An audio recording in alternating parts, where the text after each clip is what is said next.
Ah, okay.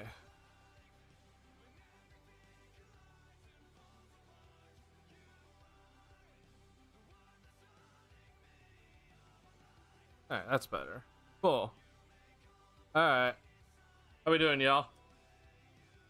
What a crazy win that we just witnessed tonight. I cannot believe what I personally just saw with my own two eyes. Oh shoot, that is my phone. 1 second.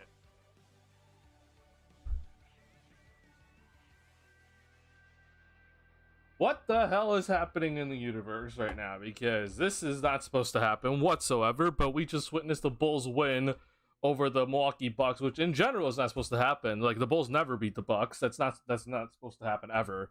But obviously Levine and DeRozan were out. So somehow the Bulls get this win in a game that they obviously really shouldn't win. But we're gonna talk about just a few things on this stream. I do have to go. Oh my god, I do apologize. My camera's all messed up. But yeah, it's gonna be a short stream. I do have a couple things to share with you guys. But yeah, just a little fun short stream, and I want to hear all the overreactions that everyone's gonna be having because well, I already know what's coming. There's been some stuff that's already been said on the internet that I think is very, very funny. But we know how this goes. It's Bulls fans at the end of the day.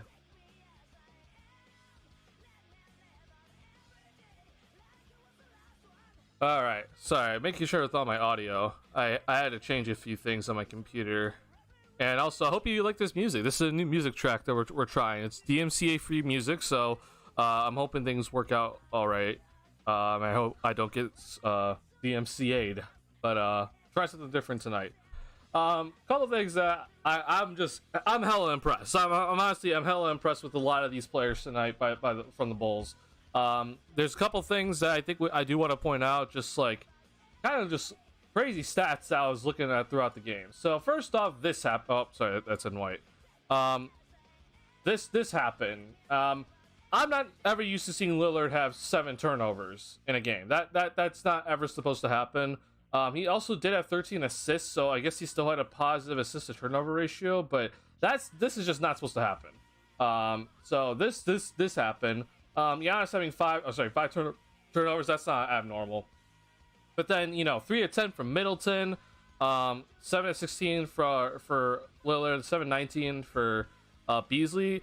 The Bulls defense tonight was really solid. I thought the first half it wasn't as good compared to the second half. The second half, I do think the Bulls really started turning up defensively, and they were really starting to get those turnovers that they needed. But in the end, when you kind of look at it in general, like with these numbers, I mean, this is a terrible shooting night for Chris Middleton, who I'm starting to have some questions about. I'll say this, and then this is really solid to do against Damian Lillard. So awesome stuff here. Then main scorer obviously tonight was Nikola Vucevic, which that should be expected with both LaVine and DeRozan being out. But big step up by Kobe White in this game. I'm going to ignore the shooting percentage, but big step up there. I thought Ayo Dosunmu had an amazing game. Just flat out amazing game. He had 5 steals in this one. Or sorry, 3 steals in this one, excuse me. And I was just extremely impressed with what he did tonight. And obviously AC hit the big 3. And we got to see a lot of the young guys have some opportunities that they're not used to ever happen. That's not ever supposed to happen with this team, and they got the opportunity, and then a lot of them stepped up tonight. So a lot of good things to talk about. But obviously we got the overreactions that are going to be coming in very, very quickly. What's going on, Nan? How you doing? So obviously, let's talk about the big thing. It's like, what the hell just happened? LaVine and DeRozan are both out. Like, suddenly this team is just going on and to win this game. And there's a lot that's already kind of being said, and I do think that some of it is correct. I do think that some of it is incorrect, though, when it comes to it all. Biggest thing I think that we can all talk about is that this is a Milwaukee Bucks offense that is one of the best in the league. They got held to 113 points tonight. Obviously, when you don't have both LaVine and DeRozan out there, your defense should be better. It really should be better. And we saw that tonight. So I think that's kind of obviously a big indicator of what did kind of happen. The Milwaukee Bucks obviously scored some points in overtime. So it wasn't 113 points in 4 quarters. I believe it was, what was it? It was 106 in 4 quarters, which is very, very good. Very, very good by the Bulls defensively. So I'm honestly, that's the part that I'm not really too shocked about, because I do think this Bulls team is still pretty good defensively, even with LaVine and DeRozan in the lineup. But when you don't have those two in the lineup, this team really should be good defensively. They absolutely should be. If they aren't, then there's an issue. But as we saw, they did a really solid job tonight defensively on many, many, many different levels.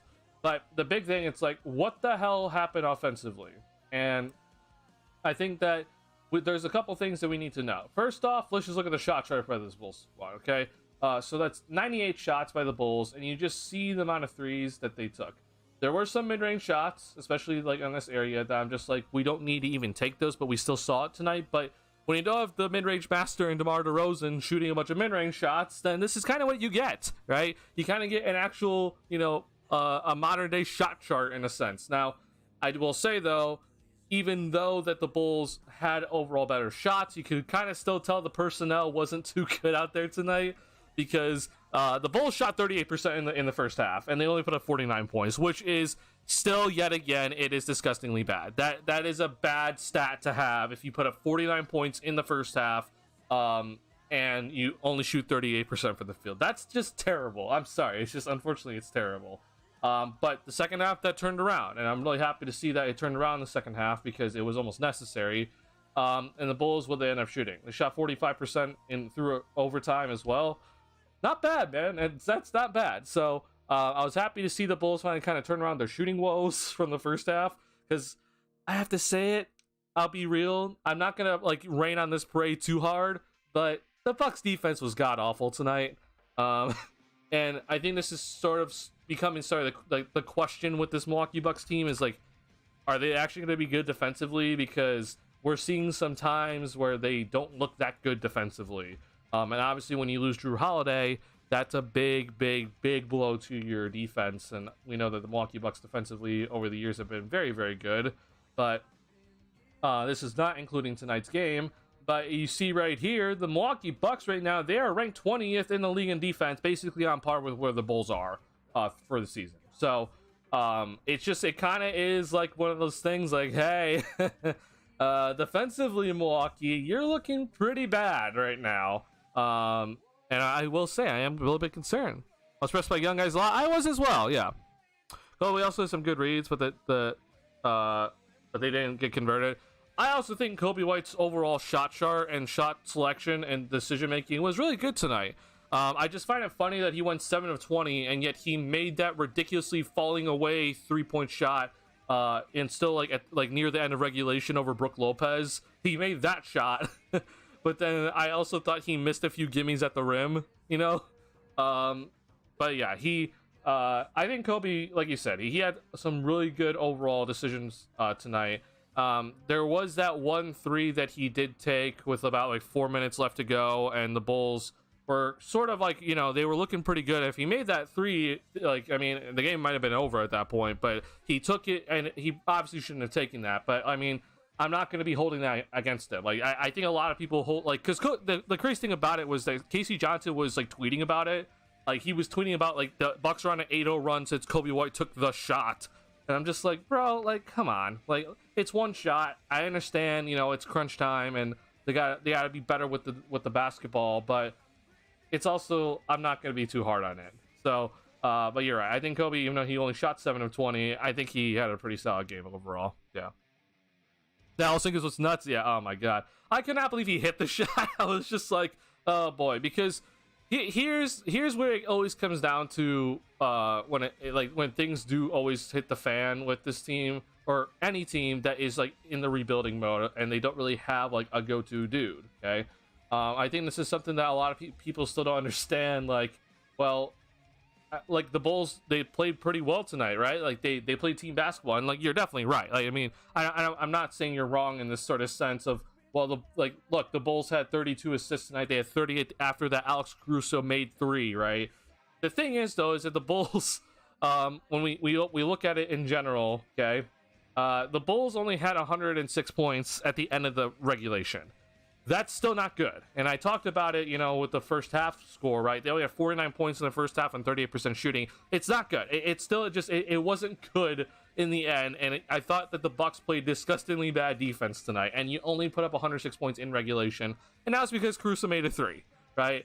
But still, though, what I have to say this, like, this is a potential glimpse, right, of what we could be seeing with this Bulls team if they actually do hit the rebuilding button. I'm just going to tell you right now, I don't know if Vucevic has any sort of value whatsoever. I know he played very well tonight, and congrats to him. Clearly, he just wanted to be the main option, and, you know, he's going to put up these performances, I guess. Which, by the way, he didn't score in the post tonight, so see, not posting up equals good. Not posting up equals good stuff. But either way, though, I don't know if Vooch has any sort of trade value, and it looks like the Bulls might just keep him around anyway. So this might be a glimpse into like the reset for the Bulls, where they're playing this sort of lineup with Kobe, Ayo, P. Will, some other small forward out there, and Vooch out there, and they play with the pace that I've wanted to see this entire season. They played with a ton of pace, and I would like to actually see the numbers overall from this game in terms of pace. But that was really good. Obviously, I think a lot of people talk about the ball movement and such, and I do think the ball moved pretty well tonight. In general, Bulls obviously had 32 assists, but the thing that I'm trying to get to, what I'm trying to say is, yeah, the Bulls played with pretty good pace tonight. The Bulls did this, and this, but the shot chart can still get better, and I mean that from in a sense of where they make shots and also where they take shots. This is still, in my opinion, too many mid-range shots in general. Like this sort of area where we see the mid-range shots, which again, we didn't even have DeRozan and Levine out there tonight, two of the more mid-range shot takers on this team. They weren't even out there, and yet I thought we still saw too many mid-range shots, which hence why we didn't score that many points that we probably should have with 30 assists tonight. But it's overall good to see, though, that this Bulls team, even with pace, that they were getting all these assists, they were able to get easier buckets. but they still got to start making some of these more shots inside, because this is way too many misses at the rim. Like, you can't miss this many shots at the rim, which the Bulls did tonight, even though they had 50 points in the paint, which you can see right here. Yeah, 52. So yeah, this is just, again, it's just a glimpse into what we could be seeing for this Bulls team in the future, where they trade, you know, Levine, DeRozan.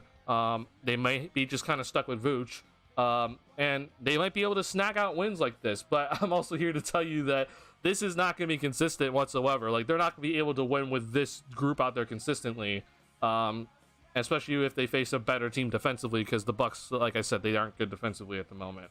Yeah, there's a lot to kind of dive into. Adrian Griffin's kind of ruining the whole defensive persona the Bucks had. In the first half, we clearly saw how important threes were. Yeah, so in Adrian Griffin, I have to say, bro, I'm a little bit concerned with the defense, the whole defense, because it seems like the Bucks have, like, they've sort of switched around a couple of things on the defensive end. One thing that the Bucks always did, like the Bucks always did this under Mike Budenholzer, okay? When possible, the Bucks would go under the screen. The Bucks basically were the team that said, hey, even though that we take a bunch of threes, we're also going to make you, the opposing team, make a bunch of threes, because we are going to protect the paint at all costs, no matter what. We are protecting the paint at all costs. So you would see all the time that players would go under the screen when the Bucks players would go under the screen when you're facing them, because they were basically saying, here's the three, take it, I dare you to make it. And we're protecting the paint. We're not letting you get into the paint whatsoever. And Griffin has decided that that's not what they're going to be doing anymore. They basically flipped it, and they're like, okay, we're kind of like sending guys into the paint, right? And we're basically letting Giannis, letting Lopez be the shot blockers, and they obviously do a good job. They're very good at their job. The problem is that when you see the guys, when you allow that sort of dribble penetration, the rotations for the Bucks right now, they're not on point. They're all over the place. And that's what's leading to a lot of miscues defensively. And the Bulls took advantage. We saw the Bulls, a lot of the times, they were able to get open three-point looks because the Milwaukee Bucks, they didn't rotate properly. And credit to the Bulls for knocking it down. They did a really good job of doing that. And like I said earlier, like the Bucks defense is sort of flipped in a sense. You see here, the Bulls got 52 points in the paint, and the Bucks only have 44. That's not supposed to happen, is it? Like that's not something that's supposed to happen when the Bulls play the Bucks. It's supposed to be the other way around, because the Bucks are so much bigger. But yeah, the Bulls did a really good job of just taking advantage of that. And oh boy, I can't believe that Caruso hit that three, because if he didn't, man, whew. Do the Bucks do a trade for a defender this season? I think they do. So one player that I have to say for the Bucks that I'm a little bit concerned about their future with the team currently, because I don't know what's happening with him. It seems like he's always injured, and maybe I'm just wrong, but I have to say I'm not too impressed by him recently. But it's Pat Connaughton, because this dude is like, he was like a major part of their their championship run, or he played like a pretty solid role, I should say. I guess I shouldn't say he was a major part of the championship run, but I mean, 61 games last season. I mean, I guess he's actually played more than I thought, but he's not injured again, which I feel bad for him. But I mean, that's just a dude that they could just potentially ship off for some more defense to add, because we know Lillard's not good defensively, honestly. Yeah. Hopefully the front office realized how the NBA has changed. This is the funny part, and this is part of the jokes that I'm seeing on Twitter. I don't know if AK and Mark Eversley see what we saw tonight. Like, I truly don't. I truly do not know if they saw what we saw tonight. Like, I don't know. I think that they're still held back. Like, okay, we're gonna trade Zach, but we're gonna go trade for some win now players instead of actually hitting the rebuild button. And we're going to try to win DeRozan, who I think I've been kind of clear on this channel that I think DeRozan is the biggest culprit for the reason why this Bulls team has problems on the offense in terms of pace. I'm not saying he's the reason why the Bulls suck on offense. He's just that he's the reason why the Bulls slow down a lot on the offense. And I have some serious questions about that from the front office, because they seem like they love DeRozan to death. So I don't know. I would hope that the front office saw what we saw tonight, but I do have some questions, unfortunately. Yeah. Okay. I actually one second. I'm actually interested in this whole Milwaukee Bucks idea of trading Connaughton because things can pay decent chunk. 9 million. Yeah, that's you can work with this for sure. I'm not gonna lie, bro. When the Drew Holiday trade went down, I did think about this, but I wasn't like really that vocal about it.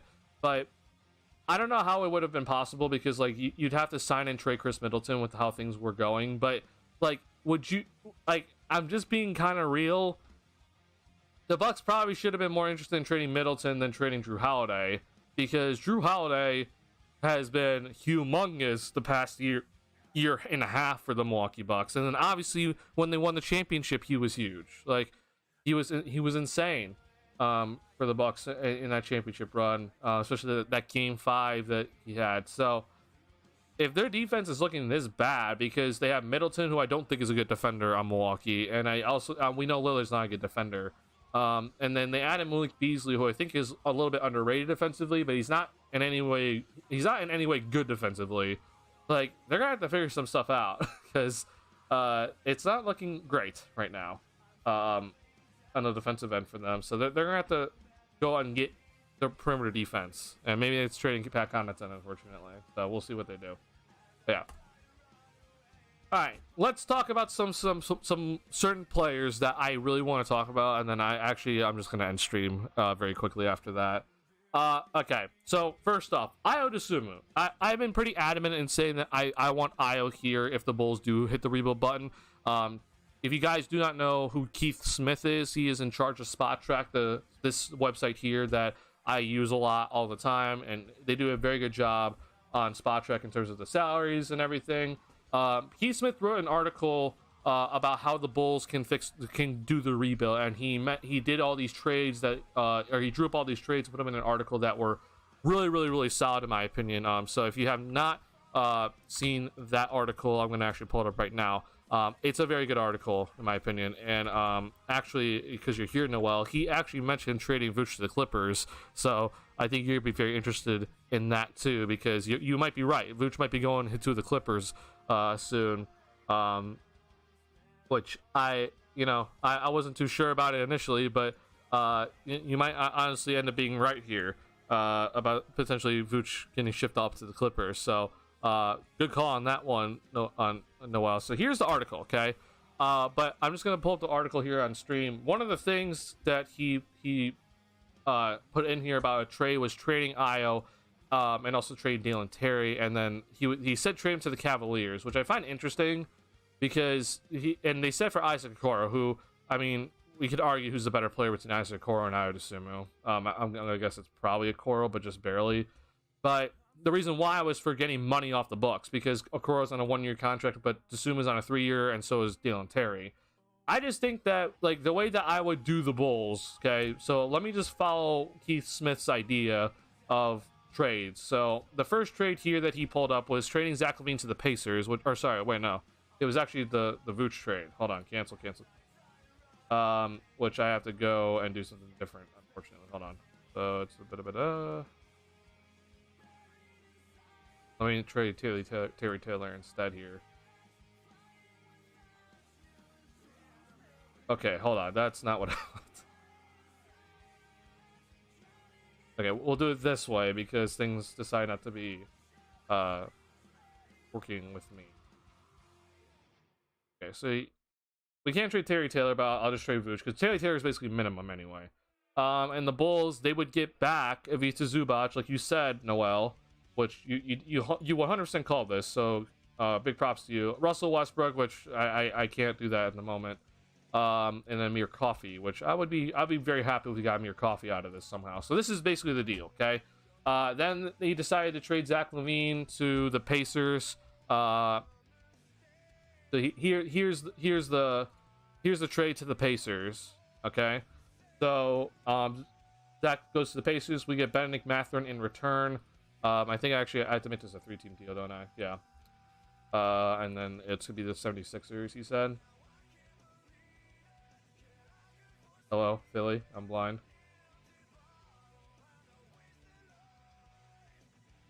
Oh, Jesus. I'm so sorry. I'm so blind, I guess. Okay, so Benedict Mathurin, Jordan Nwora goes to Chicago. And then Jalen Smith also goes to Chicago from Indiana. Torrey Craig, it was also going to go back to the Pacers, so I can't do that just yet, but it's a minimum contract anyway, so that's not going to matter too much here. Marcus Morris is going to go from the 76ers to the Bulls, and then Buddy Hield's going to go to the 76ers, along with Andre Drummond, which makes a lot of sense, because, you know, I think that Drummond in Philly worked out pretty well initially, and then obviously now this would happen again. And then Mo Bamba, I can't do that, but he's on the minimum anyway. So this is basically the deal in a sense. I can't fully do this, I guess, for whatever reason.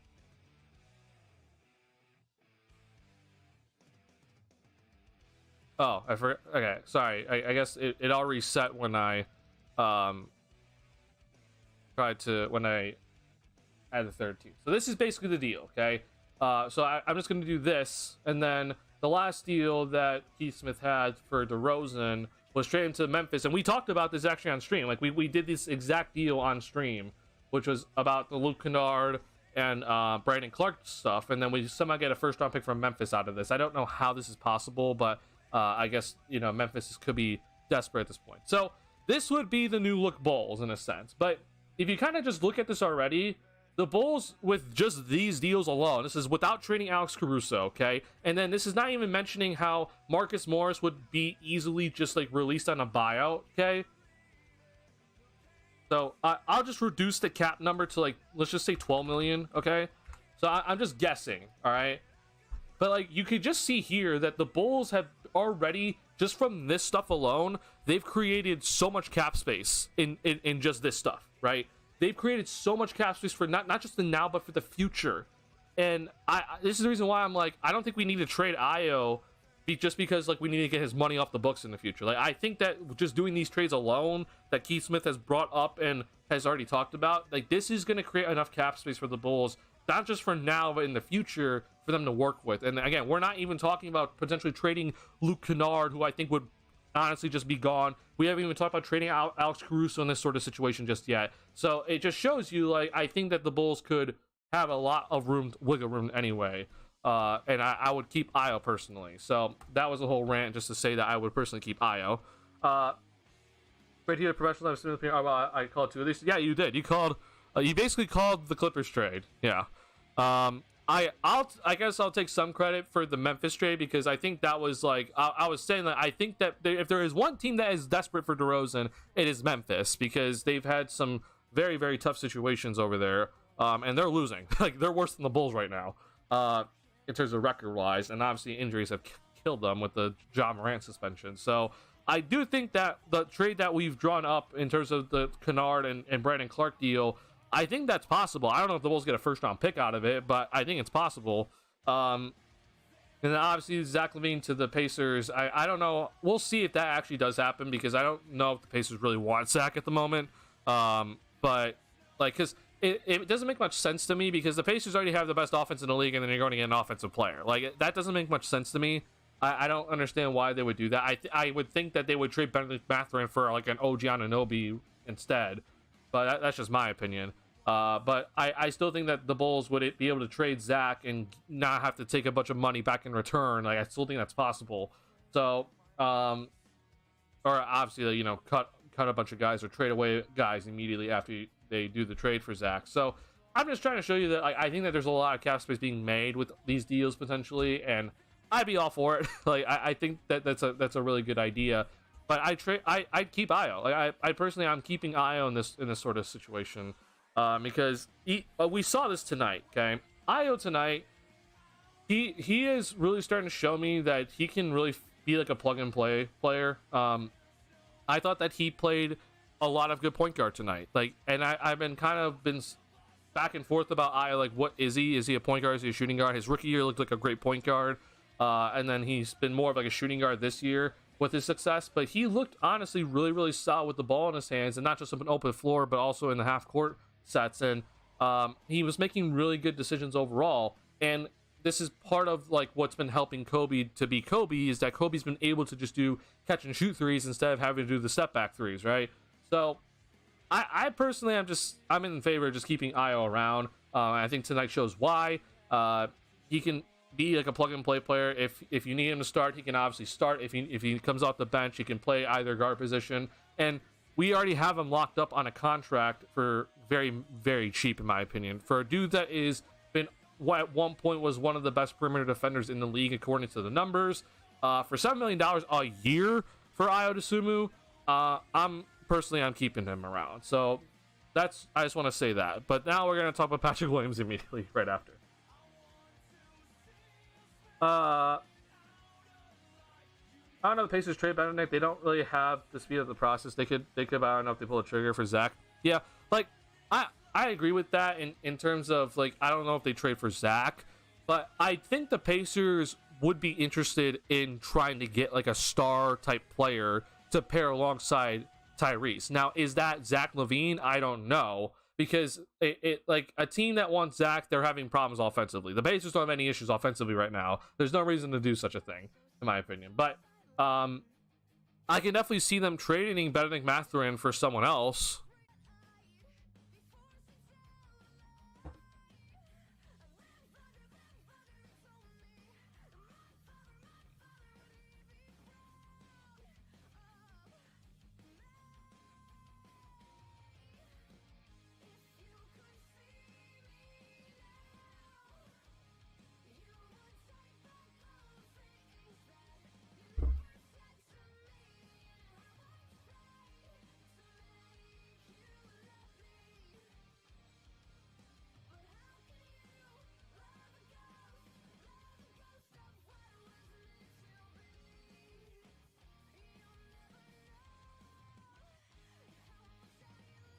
Okay, hold on one sec.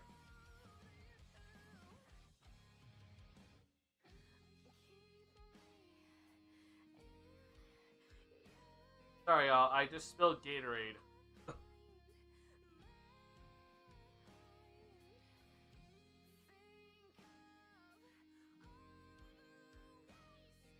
Alright, it was gonna be a short stream anyway, so, you know, things are okay.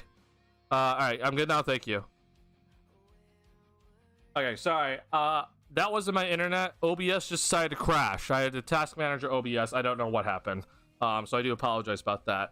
But we should be back up and running. So I do apologize. But basically though, I was just saying how much I like Io and how much that I don't think that the Pacers are going to be trading for someone like Zach, but I do think that they could trade Benedict Mathurin for some other sort of star to pair along Tyrese Halliburton. So yeah, and that conversation. I want to move on to Patrick Williams, and I want to end stream actually. All right, what's going on, Zayover? How you doing?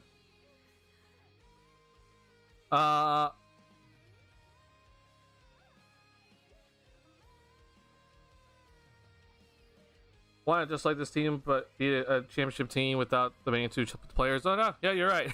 Is it sustainable? No, it's not. But yeah, they did that.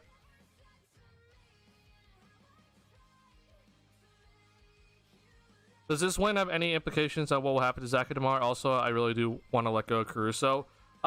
If anything, it maybe has changed the front office's eyes or opinions on like what they should do.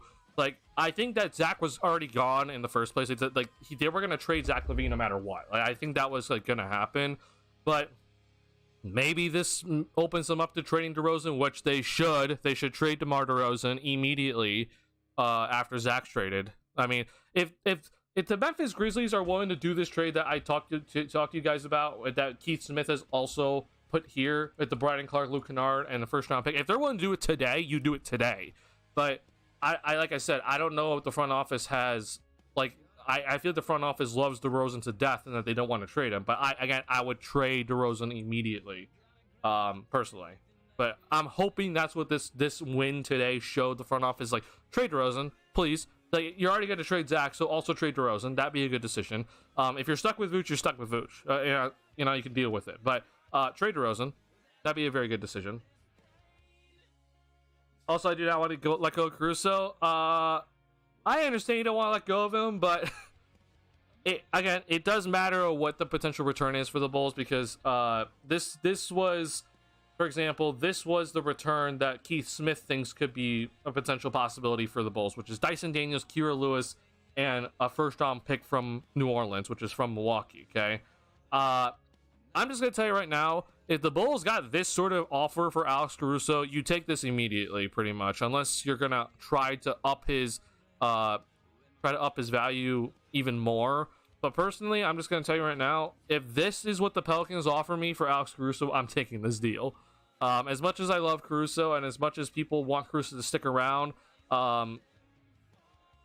the bigger thing that needs to happen is the Bulls get assets, and this would be trading Caruso for, in my opinion, pretty much for 2 first-round picks plus Kira Lewis, because I'm a big fan of Dyson Daniels, and he's on a 3-year contract, and he's was a rookie last season. So I'm just saying, I think it's personally, you got to trade him.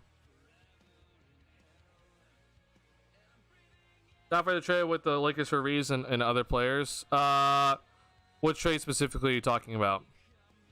There'll be no point in holding him if we rebuild or be an average team. No, you're right. There's no point for Alex Caruso to stick around if this Bulls team is actually rebuilding, which they should.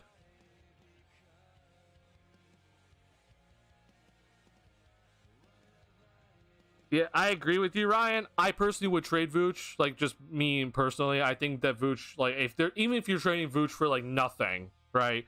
Just getting the contract off the books is a good thing for the Bulls. Like, getting his $20 million, because again, it's not simple for the Bulls right now. I'm gonna keep this up, by the way, because this is basically what Keith Smith has basically done with his trades in this article. I put into fruition here. So this is what the new look Bulls would look like, which I would be in favor of. But just a reminder of what Vooch's contract situation is. He is getting paid for the next 2 seasons, and the contract goes up every single season. Now, it's not that much up, but it's still $20 million per year guaranteed for the next 2 seasons for a dude that is just getting older. So yeah, if there is a guy that that's gonna stick around, it's gonna be Vooch, and it's not because we want him to stick around as a vet. It's just because that he's probably just has no value at the moment.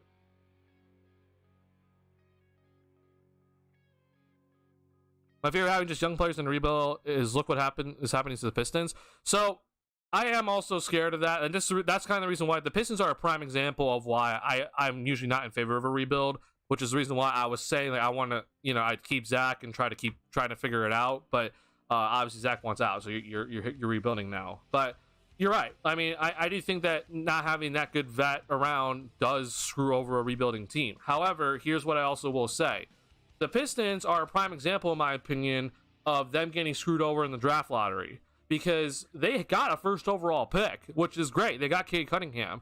But think about all the other picks that they got, right? They got Ulster Thompson, who I do like. I think he's going to be a good player, but he's not going to turn into anything special, in my opinion. Killian Hayes, Jaden Ivey, like, these aren't guys. Oh, sorry, Jalen Duren. These aren't guys that are in the top 5. And the Pistons have absolutely just sucked the past 5 years. And yet they have one first overall pick to kind of show for it.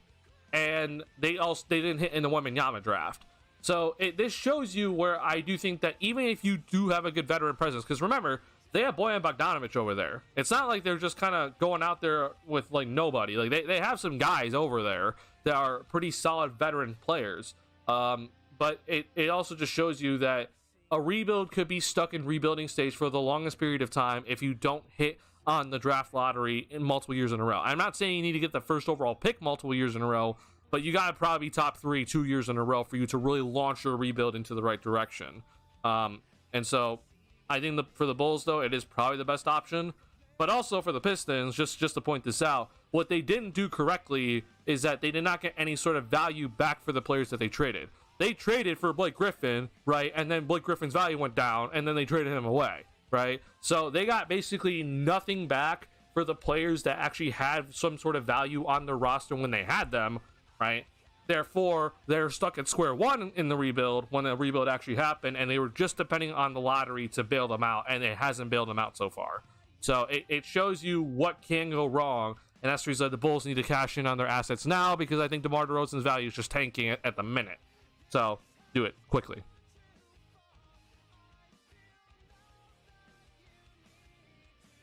I don't know about that. Kick me down. But I think it's more so about DeRozan wants to go play for a team that's probably going to be trying to get a championship instead of him just here on this team. Because, by the way, I'm just going to say it. I think DeRozan has looked checked out in the games he's played. He doesn't look very engaged. His defense has been absolutely atrocious. So I'm just going to say it personally. I think DeRozan's also checked out.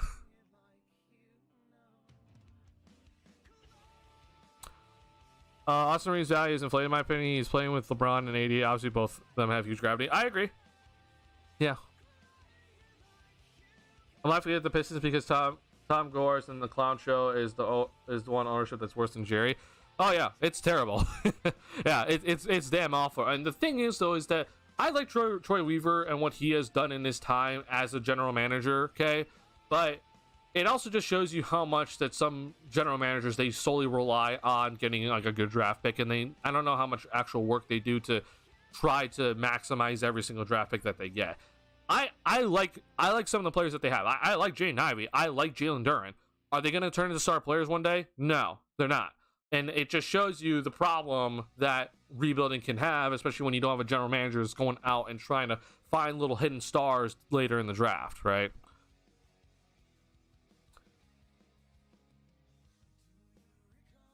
I don't think Toronto's going to go for a rebuild. They're probably trades after back teams. No, you're probably right, Al Trapo. If I had to bet on anything, that's probably what they're going to do. I just hope they don't. I really hope they don't. So yeah, Al Trapo, that's the rumor. That's what Casey Johnson's report. It's what other people have reported, that they're just going to trade Zach, keep DeMar, keep Vooch, and see what happens. I'm telling you that's a big problem if they do that. But it's probably going to happen. And if it does happen, I'm going to be really pissed. But yeah, it just shows you that they don't know what they're doing.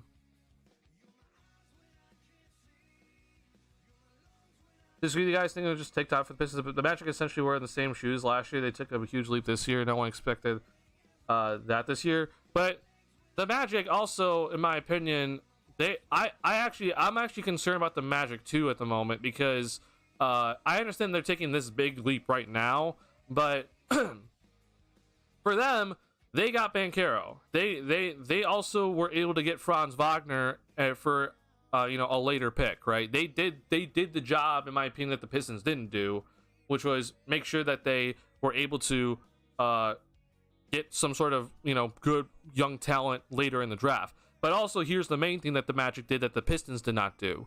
The Magic traded Nikola Vucevic for 2 first-round picks, right? That's the biggest thing, the biggest difference between all things, right, that the Magic did differently, and that why they're in a better position is because they traded Nikola Vucevic for value, right? Which happened to be value from our own Bulls. That's the problem. So that's the big difference of what the Magic did compared to what the Pistons did. The Pistons didn't do that, right? The Pistons just straight up just screwed themselves over. They traded for Blake Griffin when they shouldn't have traded for Blake Griffin, and then they, his value tanked, and look what they got. They got nothing back, right?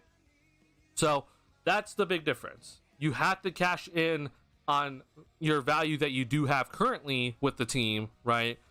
Which is obviously for the Bulls, it's Levine, it's Caruso, it's maybe even DeRozan in a sense. But you got to get good value, and you got to cash in on this value now, because if you wait too long, then you're not going to have anything else besides draft picks of your own to get you out of a rebuild, which we know that that's very difficult to do in the first place.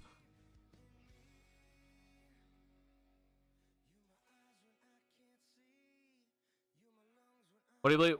What do you think of the Bulls win? I think it's an insane win that obviously should not have happened, because the Bucks have decided to play disgustingly bad tonight. But I think it's a pretty good look into what the Bulls should be doing, right? The Bulls, should be trading Levine, should be trading DeRozan.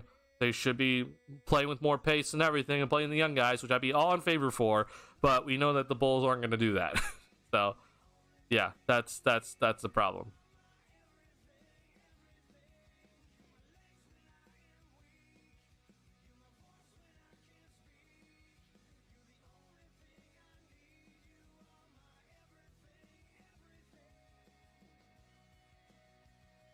Stay over. Are you trolling, or is that a legit thought? Because if we're gonna be having Alex Caruso Austin Reeves and Lonzo Ball are 1, 2, 3 options, we're not getting anything. We're not going to the playoffs. I'm just being real. I'm dropping frames, by the way. I do apologize. I'm hoping that it should stabilize in a second here. I don't know why I'm dropping frames so bad.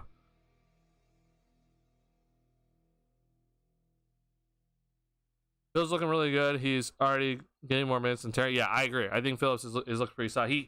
He had a rough game today. He picked up some fouls, but you can tell that he's looking pretty solid. His G League stuff looks really good. Just saying. I don't know if you guys can hear me or not, but I am aware of the drop frames. So if the video quality and the audio quality goes to crap, I do apologize. I don't know what's happening, but yeah, my internet's fine. My internet has decided that it's gonna go to crap for whatever reason, in the middle of the stream, as it usually does recently. By the way, I've tried getting better internet. I don't know what it. I can't get better internet where I am. Like, this is the best internet, and for some reason it has moments like this where he decides to poop out. Okay, hold on. Give me 1 second. Oh, wait, hold on. We might be stabilizing. We might be stabilizing here.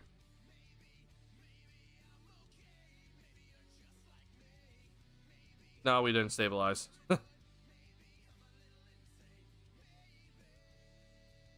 Oh my god. Can you still hear me, Noel? Can everyone still hear me? Oh wait, I stabilized. Okay.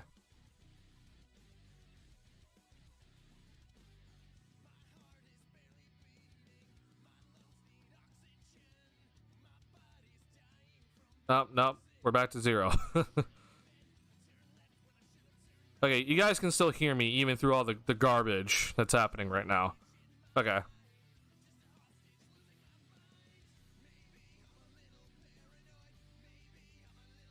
Sorry, I stabilized for about 3 seconds and then it dropped down to 5,000 bit rate again, which is just terrible. At least it's not at 0, so at least that's a good thing.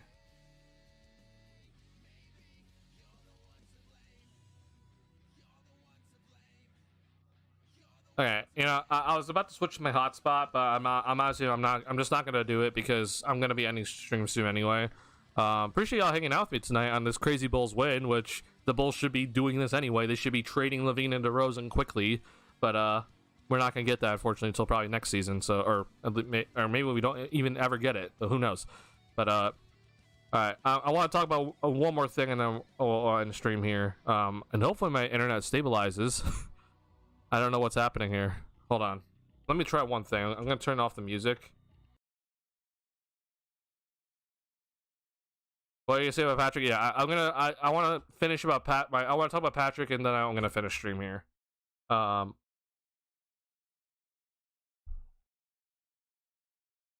Bro. Sorry, I'm upset about this. I don't know why that my internet's down to 3,000 bit right now.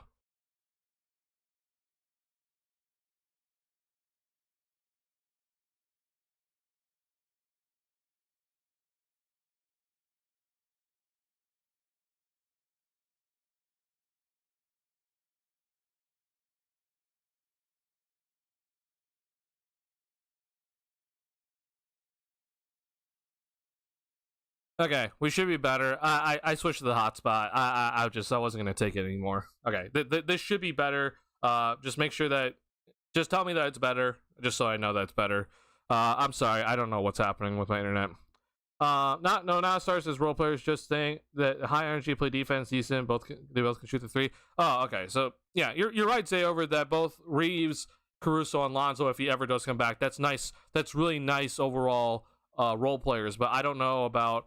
I don't know how the team is going to be able to, 1, do that, 2, Lonzo's health, and 3, how do you rebuild then? Like, I don't think that's a rebuilding roster, unfortunately. Okay.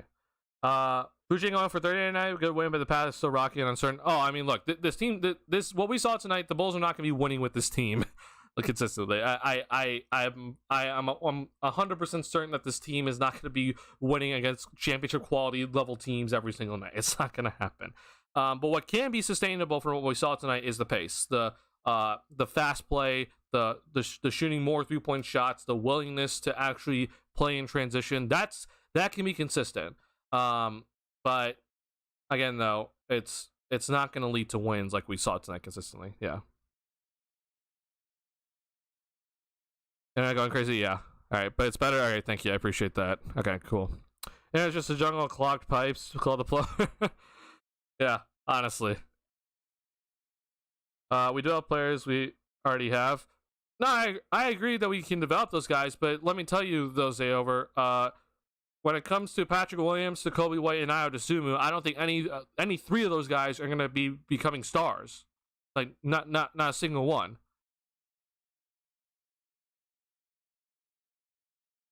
So, mob.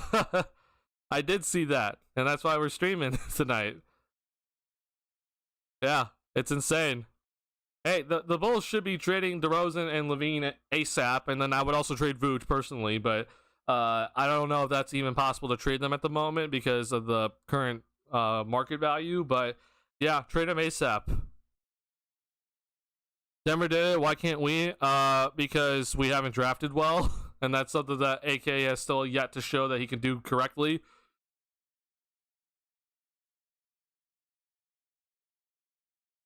All right, so unfortunately, Mob, I am close to ending stream. Actually, this was gonna be a short stream anyway. I've gone longer than I've planned to, but yeah, I've talked about a couple of things. I've had some thoughts about this game. Obviously, I think a lot of people are like, "Oh my god, look, the team's better without LaVine and DeRozan."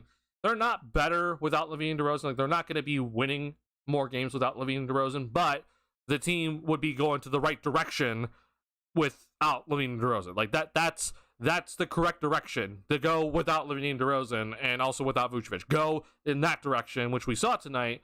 But that, you know, I just don't. I think Zach's gone because the front office wants to trade him. I don't have any faith that they're going to be trading DeRozan anytime soon, but we'll see. We'll see if that actually happens. I predicted the Bulls would play well tonight too. I didn't think they would win, but I had a feeling we would see them look like an NBA team. I mean, they definitely looked more modern, I'll say that.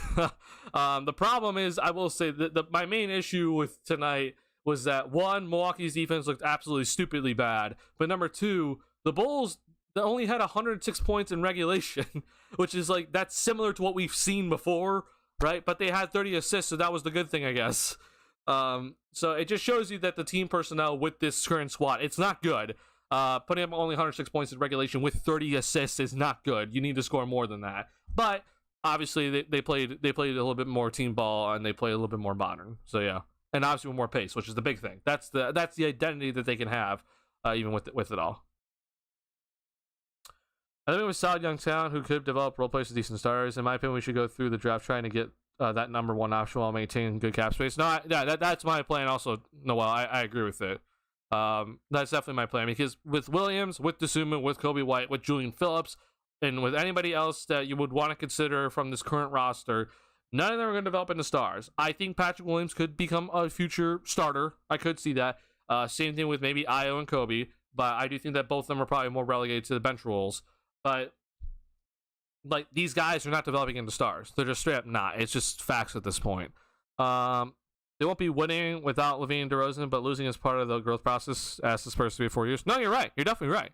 Yeah, and I think LaVine and DeRozan need to be traded as soon as possible with good value, right? You know what the real problem is that we expecting to win now. Oh, if you expect the Bulls, if let's say DeRozan and LaVine, they sit out the next 3 games. If you expect the Bulls to win those next 3 games, then you're actually crazy. They're not going to win. They're not going to win the next 3 games if both of them are out. Okay. Now, if they both return and then we all expect to lose, like, I'm just going to tell you, the Bulls are going to get a win somehow with those 2 guys, and everyone's going to be like, what the hell happened?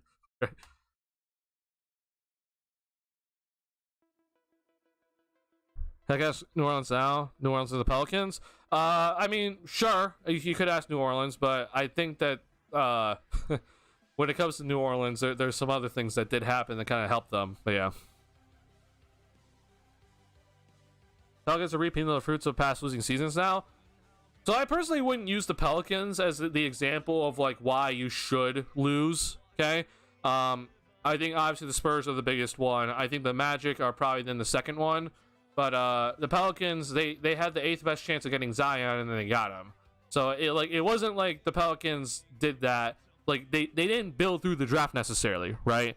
Because remember, the Pelicans, they traded Anthony Davis, they got Brandon Ingram, right? So like that to me is the better example of what the Bulls should be doing, in a sense of that they need to trade Levine, they need to trade DeRozan, they need to trade their guys that have value right now to get value in return. Because that was the biggest thing that jump started the Pelicans. They happened to luck into Zion for them. You know, that was obviously pretty lucky of them. But I don't think the Pelicans were in a product of losing. It was more so that they traded their star player for value immediately, which the Bulls should be doing right now.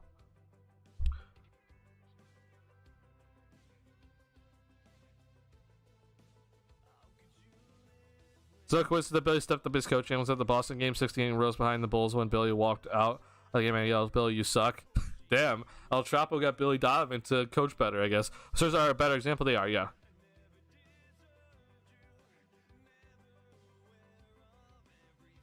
Spurs know what they are doing. Both those players are learning from the way they are losing. Yeah. I mean, when you have Greg Popovich, I'm going to give him a benefit of the doubt. But, I mean, I'm just going to tell you right now, the way that you can screw it up is the Detroit Pistons way, which is what we're seeing right now. Because the Detroit Pistons, they have lost for the last 5 seasons. They've gotten number 1 overall pick like the Spurs have also gotten, and they just completely suck still. Which is how you lose continuously and not bear the fruits of that labor. That's just that's the way that things go terrible. Poppy's teaching them like a Shaolin monk sensei? Oh my god. Okay. I need to get to this point because I was trying to get to this point 20 minutes ago about Patrick Williams, okay? And this is, like, I've kind of already hinted at what I'm trying to say about Patrick Williams, but I made a tweet tonight, okay? I made a tweet tonight, and I'll just bring up the tweet because this is something that I was very much like, hey, this is something that we needed to look into, okay? This was my tweet. So, as we already kind of knew, right, the Bulls were Bulls players that typically don't have the ball in their hands, they're going to have the ball in their hands a lot tonight, right? And we saw it. We obviously did see it. But there was also the chance for some players to step up and show that they can handle more responsibility. And specifically for the Patrick Williams people that think that he is going to be the next coming of Kawhi Leonard, for God's sake, he needed to play well tonight. Like, just straight up, he needed to play well tonight to actually prove your point because, I understand it's not, like, not everything's perfect, but people keep saying to me that Patrick Williams, if he was just in a rebuilding situation, if he was just the focal point in the offense, doesn't matter who's around him, if he was just the guy that takes the most shots, that he would be looking amazing, that he would look like the next coming of Kawhi Leonard, that he would be the next coming star. And I've been very adamant about Pat. I don't think Pat's a bust. Okay, I don't have him labeled as a bust. Now, the way that he started the season, and he continued to play that way, yeah, he would have been a bust because he wasn't even playing to role player standards. Okay, that would absolutely be a bust if he continued to play the way that he did at the start of the season. He's played a little bit better recently, so I'm not going to consider him a bust. But at no point was I looking at Patrick Williams and thinking, yeah, he's going to be like the next coming star.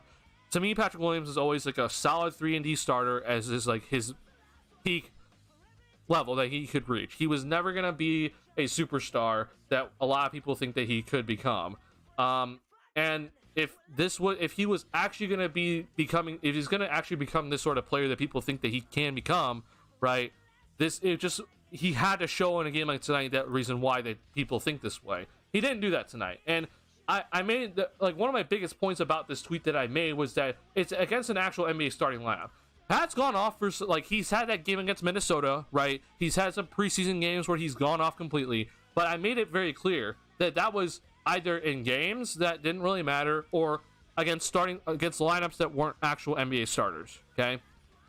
And I don't think Patrick Williams played bad tonight in any sort of sense, but it just, yet again, this is another reason why it's just another thing to put into the evidence basket of, like, Patrick Williams is not going to be a star no matter where he plays, no matter what sort of option he is on the offensive end. He's not going to be a main offensive option. He just will never be unless he has a big drive suddenly and changes his game dramatically. Okay, a lot of the stuff that Patrick Williams did tonight, it was very much dependent on his teammates. Okay, he is not a guy that is going to be going out there and looking to get his own shot at any point. He's going to be playing within the flow of the offense, taking 3-point shots when he's open, and potentially cutting to the basket when it's necessary, when he should probably do it more.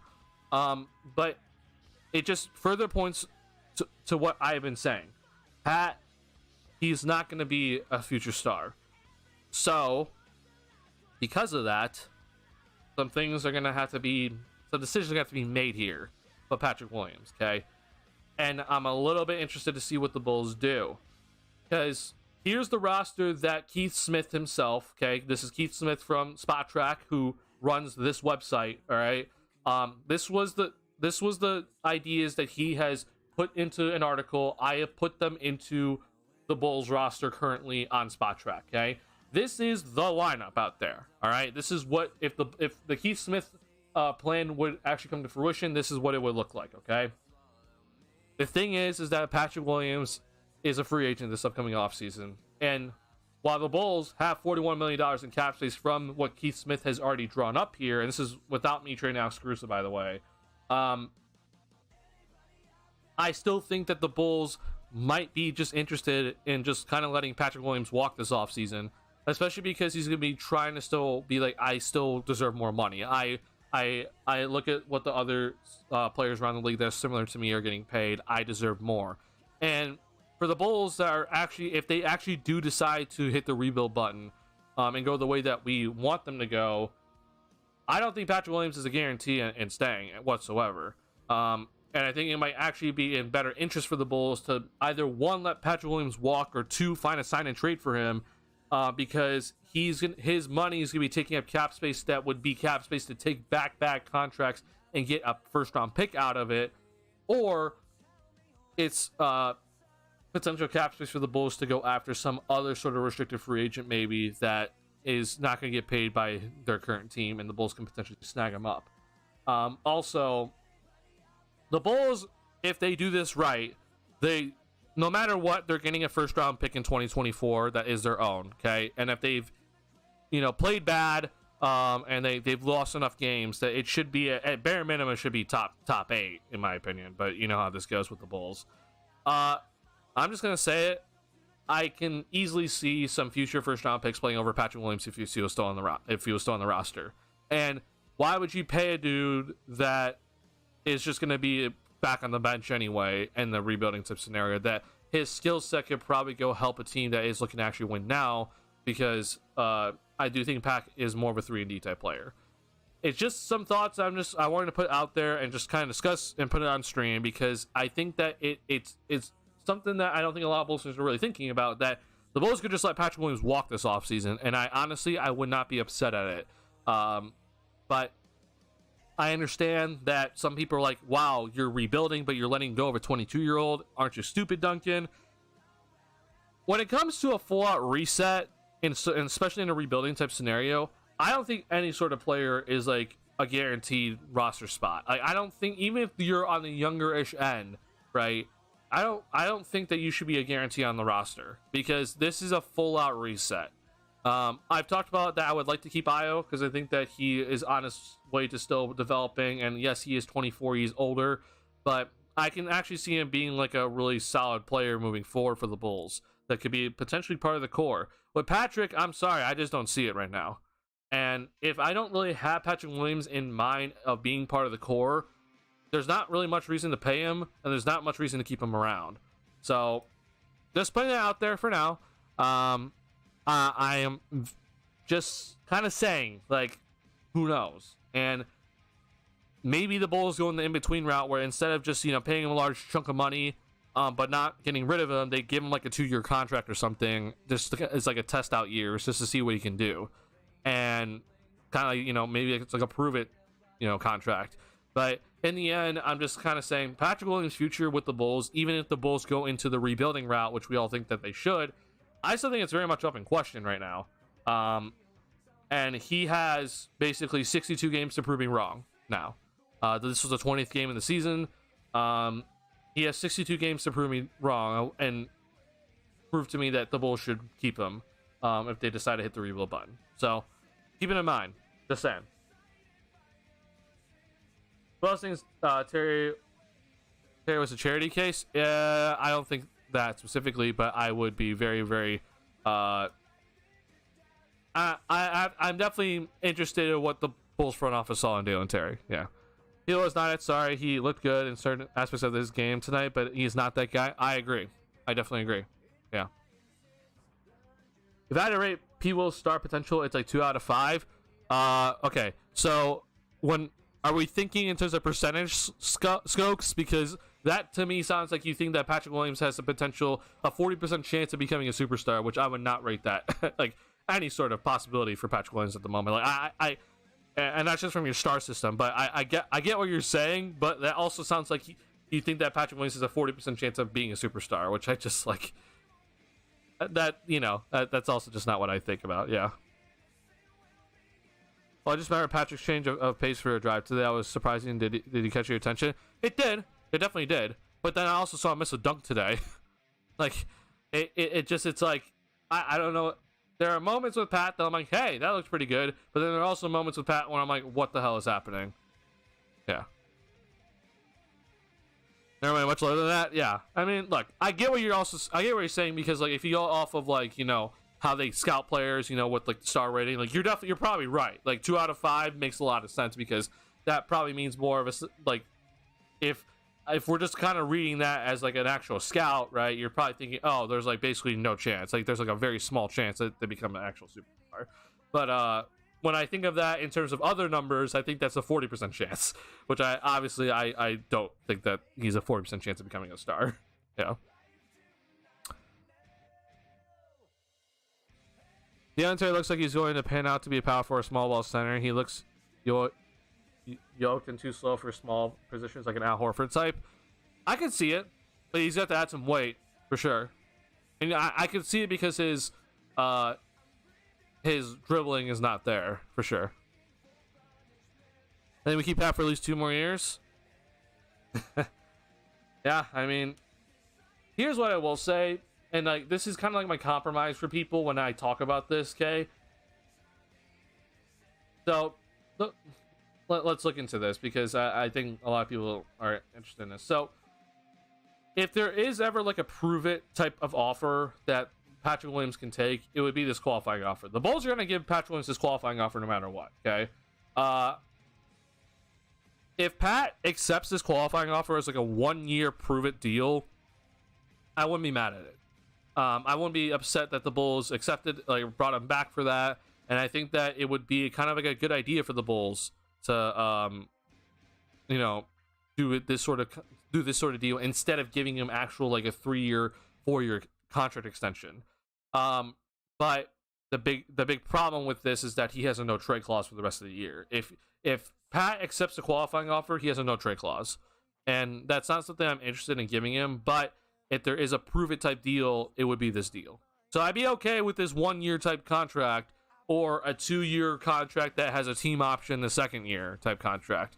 But I don't even know if that's even legally allowed, because from what I remember, a 1+1 is not allowed for a restricted free agent. So I don't even think that's possible. So screw that idea. I guess it would be like a 3-year contract, but the last 2 years are not guaranteed. I guess that would be the way that I would do it, if it was a 2-year type deal. So now we'll be interested to see what happens with P. Will, because I'm tonight was just another thing for me to be like, you're not gonna be a star. Why would I keep you around for my core when you play like this? Like, I think defensively, just saying, I think he did a good job on Giannis tonight. I think he actually did also a good job on Damian Lillard tonight. I'm aware that Patrick's defense is still good, and that brings value to many teams, including the Bulls. But I'm also just aware that I can go out and replace that too, and that there are just cheaper options too. Like, maybe not a 4th overall pick contract, like,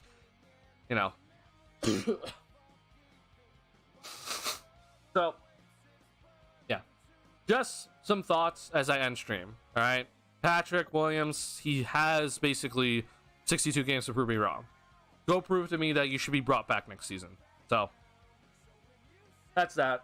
All right, I went much longer than I wanted to, guys. I am gonna end stream by saying this. First off, thank you guys for the support. I truly appreciate you guys hanging out with me tonight. If you have not hit the like button on stream, please do. It helps out the channel a lot. I skipped the last stream on Tuesday. I'm just gonna tell you this. I am kind of dealing with something right now that is related to my health. So I'm still gonna do my best when it comes to these streams, but I am having some sort of stuff going on at the moment. I'm not getting into the details. I told you before I got like my deviated septum before because I was having surgery on that. Right now, I'm not gonna get into the details about it. I probably will share it one day, but at the moment, I'm not gonna be sharing too much about it. But there is some stuff right now that is going on with me. So I can't promise streams like I usually do. I can't promise consistent streams like every single post-game stream. I can't promise it at the moment. I think this will change, you know, come February, personally, or maybe even January, I should say. But definitely in the month of December, I'm not going to be able to consistently do streams like I've been usually planning on doing. Now, I do think that no matter what, once a week, I will be getting a stream in, for sure. I typically like to do, you know, every single post game. I like to do that. I'll take a break here and there, obviously, but I am having some things kind of going on. So I want you guys to know it's not serious. It's not cancer, okay? It's not cancer or anything like that. But it is affecting my health right now. So I'm gonna do my best to try to keep up with the streams, but I can't be as consistent as I want to be, at least for the month of December. Maybe come January, hopefully things will resolve, and then I'll be able to do really consistently. But yeah, I'm kind of dealing with some stuff that I'm trying to get through right now. So yeah, just bear with me, and I will do my best no matter what with this channel. So appreciate again the support from you guys, and I'm sorry for missing Tuesday, and I'm sorry for missing more streams in the future that I already know I'm going to be missing, that I'm typically used to always be doing. But just know that I'm still doing my best. All right. So yeah. I appreciate all the messages, guys. Thank you, La Mob, and thank you for all the usuals. Don't worry though, I will be keeping up with the team. I'll be constantly tweeting. Like I said, I'll probably still be doing a stream once a week no matter what. I'll still try to aim for like twice a week, but I do have to unfortunately take a little step back from this for the month of December for the time being. All right. I appreciate y'all a lot. We built a pretty good community here, in my opinion. I'm not gonna just let you guys go, right? I think I like you guys a lot, so I don't want to just kind of just let that go. So I appreciate your patience with me, and I'll be continuing to do my best. So appreciate it. All right, Bulls got the win tonight. I will be streaming. I think the Bulls, what is it? Yeah, so the Bulls are playing the Pelicans on Saturday. I will be streaming for this one after this game, because then the Bulls, they kind of have like a little bit of a break here. So the Bulls will, after this Pelicans game, they do not play until the 6th. So I will be streaming on December 2nd no matter what, so be prepared for that. But then there is a little bit of a break in between here, because the in-season tournament is actually going to be happening here in like this little area right here for the Bulls. But then obviously things get back to normal, so I'll be probably taking a little bit more of a break kind of in this area right here. All right, that's all I have for you guys tonight. Let's see what the Bulls do in the future. All right, peace out, y'all.